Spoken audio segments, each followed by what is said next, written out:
नमस्कार दोस्तों, आइए नजर डालते हैं आज 6 अप्रैल राजस्थान की 15 बड़ी खबरें। केंद्रीय गृह मंत्री अमित शाह ने दंतेवाड़ा में कहा कि अगले चैत्र नवरात्रि तक लाल आतंक खत्म हो जाएगा। बस्तर से नक्सलवाद खत्म होने के कगार पर है। नक्सलियों से अपील की है कि वो सरेंडर करें। लोगों से कहा, नक्सलियों को सरेंडर करवाकर गांवों को नक्सल मुक्त बनाइए। हर गांव को 1 करोड़ मिलेगा। शाह ने कहा कि बस्तर पंडुंग को अंतर्राष्ट्रीय पहचान दिलाएंगे। कांग्रेस ने 75 साल तक गरीबी हटाओ का नारा लगाया। पीएम मोदी ने करोड़ों लोगों को गरीबी रेखा से बाहर निकाला। करोड़ों गरीबी को फ्री राशन मिला। नक्सलियों ने फिर से कहा है कि किसी को भी मारना नहीं चाहता, नक्सली सरेंडर करें। भारत सरकार और छत्तीसगढ़ सरकार संरक्षण देगी। राष्ट्रीय स्वयंसेवक संघ के सरसंघचालक मोहन भागवत ने शनिवार को वाराणसी में कहा, शमशान, मंदिर और पानी सब हिंदुओं के लिए एक होना चाहिए। इसी लक्ष्य के साथ संघ काम कर रहा है। हिंदू समाज के सभी पंथ, जाति, समुदाय साथ आएं, यही संघ की परिकल्पना है। संघ का मतलब सबकी मदद करना और युवा शक्ति को सही दिशा देना है। मोहन भागवत ने IIT BHU के छात्रों को हिंदुत्व का पाठ पढ़ाया। उनसे पूछा, बताइए संघ क्या है। शनिवार सुबह वे काशी विश्वनाथ मंदिर पहुंचे, जहां उन्होंने विधि विधान से 15 मिनट मंत्रोच्चार के बीच बाबा का दर्शन, पूजन और अभिषेक किया। राजस्थान की शिक्षा में पंचायती राज मंत्री मदन दिलावर शनिवार को बाड़मेर दौरे पर रहे। इस दौरान उन्होंने गदान ग्राम पंचायत के भवन का लोकार्पण किया। मदन दिलावर ने मीडिया से बातचीत करते हुए दर्शेणी के शिक्षकों के तबादले को लेकर कहा कि इसका इंतजार गलत है। साथ ही उन्होंने वक्फ अधिनियम को लेकर भी बयान दिया। उन्होंने वक्फ अधिनियम को लेकर कहा कि 2013 में जो वक्फ अधिनियम था वह निहायत बेकार था। देश की संपत्तियों को हड़पने वाला था।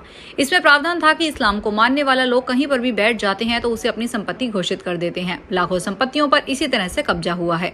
कांग्रेस की सोच थी कि देश इस्लामिक देश बन जाए। अब नए कानून के खिलाफ कभी भी लोग सुप्रीम कोर्ट जा सकते हैं।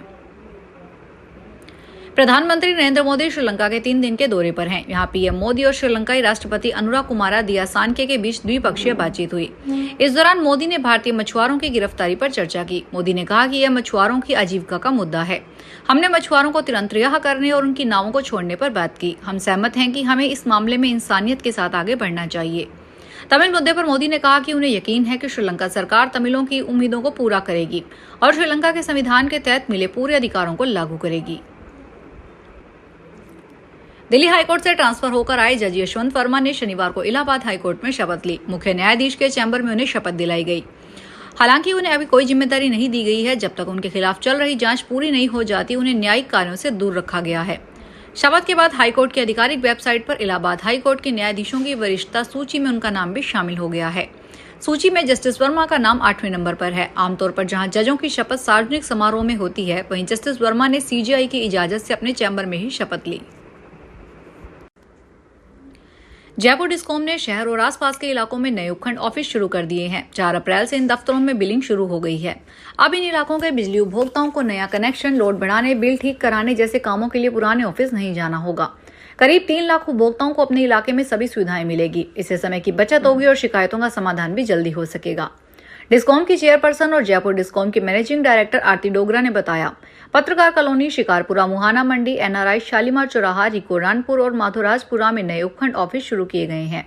इसके अलावा सीतापुरा और जगतपुरा को खंड स्तर पर अपग्रेड किया गया है। श्री महावीर जी ऑफिस को करौली से शिफ्ट कर हिंडौन में शुरू किया गया है। पाली में 29 मार्च को राज्यपाल को लेकर जो हेलीकॉप्टर आया था, वह वापस उड़ान भरते समय करीब 20 से 25 फीट की ऊंचाई पर ही पहुंचा था कि उसके पिछले हिस्से से हल्का धमाका हुआ। पायलट ने सुरक्षित लैंडिंग की, लेकिन अभी तक हेलीकॉप्टर को ध्वस्त नहीं किया जा सका है। ऐसे में पिछले 8 दिन से पाली शहर के गर्ल्स कॉलेज परिसर में बने हेलीपैड पर हेलीकॉप्टर खड़ा है और उसकी सुरक्षा में एरो एयरक्राफ्ट कंपनी ने 10 निजी सुरक्षा गार्ड लगा रखे हैं, जो रात दिन हेलीकॉप्टर की निगरानी कर रहे हैं ताकि उसे कोई नुकसान न पहुंचा सके। यह हेलीकॉप्टर अब कब दुरुस्त होगा, यहां से उड़ान भरेगा, इसको लेकर अभी कुछ नहीं कहा जा सकता। राजस्थान के पंचायती राज एवं शिक्षा मंत्री मदन दिलावर ने कहा है कि ग्राम पंचायतों से सफाई व्यवस्था को सुधारा जाना चाहिए और इसमें किसी तरह की लापरवाही बर्दाश्त नहीं की जाएगी। श्री दिलावर ने शनिवार को बाड़मेर प्रवास के दौरान उंडखा एवं रानीगांव ग्राम पंचायत में सफाई व्यवस्था के निरीक्षण के दौरान यह बात कही। उन्होंने कहा कि राज्य सरकार की ओर से प्रत्येक ग्राम पंचायत में सफाई के लिए 1 लाख रुपए उपलब्ध कराए जाते हैं। उन्होंने ग्राम पंचायत में सफाई अभियान में अपेक्षित सुधार लाने की जरूरत जताई। राजस्थान हाईकोर्ट ने जोधपुर के MDM अस्पताल में UTB के आधार पर 3 साल से सेवाएं दे रही एक महिला नर्सिंग ऑफिसर को मौखिक नोटिस देकर उनकी सेवाएं समाप्त करने के निर्णय को अवैधानिक करार दिया है। प्रबंधन को 7 दिन में वापस सेवा में लेने का आदेश दिया गया है। जस्टिस दिनेश मेहता की एकल पीठ ने याचिका स्वीकार कर सेवा समाप्ति के आदेश को रद्द कर दिया। साथ ही स्पष्ट किया गया है कि दुराचार का आरोप लगाकर सेवा समाप्त करने से पहले प्राकृतिक न्याय के सिद्धांतों का पालना करते हुए तथ्यपरक जांच जरूरी है।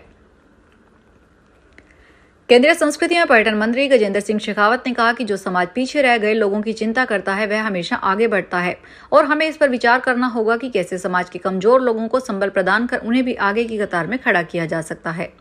श्री शेखावत शनिवार को जयपुर में अखिल भारतीय जांगेड़ ब्राह्मण महासभा राजस्थान के शपथ ग्रहण समारोह में शामिल होकर यह बात कही। उन्होंने कहा कि भगवान विश्वकर्मा द्वारा प्रदत्त सृजन क्षमता हम सब लोगों के पास में है, जिसके आधार पर समाज ने प्रगति भी की है। डीडवाना कुचामन जिले में बदमाशों ने ज्वेलर के बेटे का अपहरण कर लिया और पिता को बेटे के फोन से व्हाट्सएप कर कॉल कर 10 लाख रुपए की फिरौती मांगी। घबराकर पिता ने किडनैपर्स के अकाउंट में 50,000 रुपए डाल दिए। सूचना पर पुलिस अलर्ट हो गई और 5 घंटे तक सर्च ऑपरेशन के बाद युवक को आरोपियों के चंगुल से छुड़वा लिया गया।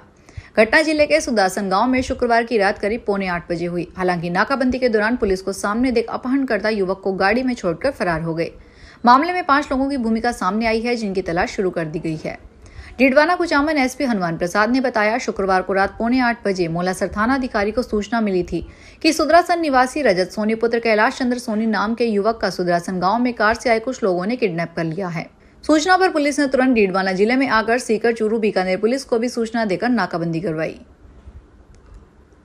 जयपुर में जेडीए का फर्जी पट्टा बनाकर 4 करोड़ रुपए का प्लाट बेचने वाली गैंग का श्यामनगर थाना पुलिस ने खुलासा किया है। पुलिस ने फेक डॉक्यूमेंट से प्लाट बेचने वाले गैंग के 3 आरोपियों को अरेस्ट किया है।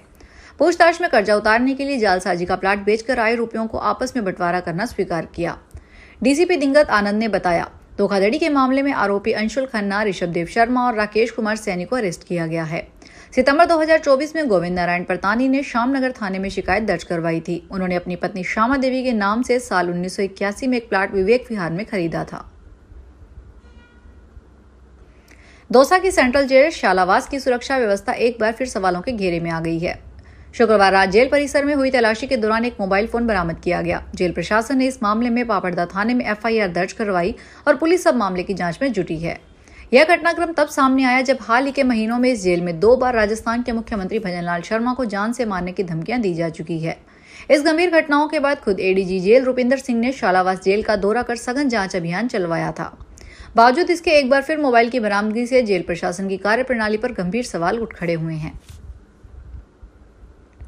भाजपा की राष्ट्रीय उपाध्यक्ष और राजस्थान की पूर्व मुख्यमंत्री वसुंधरा राजे 7 से 11 अप्रैल तक झालावाड़ बारां का दौरा करेगी।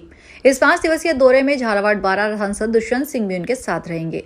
साथ ही भाजपा के सभी विधायक, जिला प्रमुख और वरिष्ठ पदाधिकारी भी मौजूद रहेंगे। भाजपा जिला अध्यक्ष हर्षवर्धन ने बताया कि राज्य के दौरे में कई महत्वपूर्ण कार्यक्रम होंगे। वे बूथ कार्यकर्ताओं के साथ बैठक करेगी, नए प्राथमिक स्वास्थ्य केंद्र का लोकार्पण करेगी, खेल संकुल झालावाड़ में राजमाता विजय राजे सिंधिया की मूर्ति का अनावरण भी करेगी। जयपुर में आईपीएल के मैच के टिकट की बिक्री 7 अप्रैल से शुरू हो जाएगी। फिलहाल 13 अप्रैल को राजस्थान रॉयल्स और रॉयल चैलेंजर्स बेंगलोर के बीच होने वाले मैच के टिकट की बिक्री की जाएगी। स्टूडेंट्स अपनी आईडी कार्ड दिखाकर 1500 रुपए का टिकट मात्र 500 रुपए में खरीद सकेंगे। बता दें कि पहले 5 अप्रैल से टिकट की ऑफलाइन सेल शुरू होने वाली थी। इसकी वजह से बड़ी संख्या में युवा सवाई मानसिंह स्टेडियम टिकट खरीदने पहुंचे थे, लेकिन तकनीकी कारणों की वजह से फिलहाल टिकट की बिक्री को 2 दिन आगे बढ़ा दिया गया है। फिलहाल के लिए इतना ही। बड़ी खबरों को देखने के लिए चैनल को सब्सक्राइब करें। देखते रहिए एसपीटी न्यूज। धन्यवाद।